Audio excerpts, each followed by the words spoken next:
Social மீடியாவில் வர negative கமெண்ட்டை எப்படி ஹேண்டில் பண்ணுற அப்படின்னு ரீசெண்டாக என்னோடய ஃப்ரெண்ட் ஒருத்தவங்க கேட்டிருந்தாங்க. என்னோடய சேனல் ரொம்ப சின்ன சேனல். ரொம்ப கொஞ்சம் சப்ஸ்கிரைபர்ஸ் தான் இருக்காங்க. ஒவ்வொரு வீடியோஸ்க்கும் போகிற வியூஸும் ரொம்ப கம்மி. அதனால் கமெண்ட்ஸும் கம்மி. அதில் வர நெகட்டிவ் கமெண்ட்ஸ் ரொம்ப கம்மி.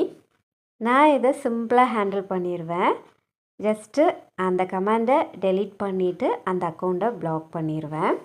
என்னை பொறுத்தவரையில் நம்மளை நோக்கி வர்ற நெகட்டிவிட்டியை நம்மளால் தடுக்க முடியும்னா அதை தடுக்கிறது தப்பே கிடையாது.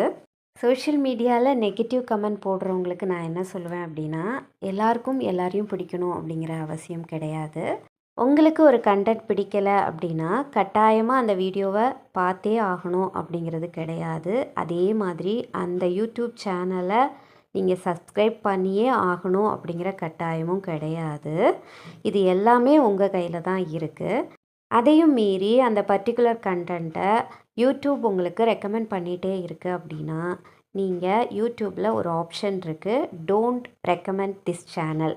இந்த ஆப்ஷனை நீங்கள் கொடுத்துட்டீங்க அப்படின்னா அந்த பர்டிகுலர் சேனல்லேருந்து எந்த வீடியோவும் உங்களுக்கு ரெக்கமெண்டே ஆகாது. இவ்வளோலாம் ஆப்ஷன்ஸ் இருக்கிற நேரம் பிடிக்காத கண்டென்ட்டை நம்ம பார்த்து நம்மளையும் வருத்திக்கிட்டு நெகட்டிவ் கமெண்ட் போட்டு அவங்களையும் எதுக்கு நம்ம கஷ்டப்படுத்தணும் இல்லையா? சிலர் நெகட்டிவ் கமெண்ட்ஸை டேக் இட் ஈஸியாக எடுத்துகிட்டு போயிடுவாங்க. ஆனால் சிலர் அந்த நெகட்டிவ் கமெண்ட்ஸால் ரொம்பவே பாதிக்கப்படுவாங்க. தேவையில்லாமல் எதுக்கு மற்றவங்க மனசை நம்ம கஷ்டப்படுத்தணும் இல்லையா? ஜஸ்ட்டு திங்க் பண்ணி பாருங்கள்.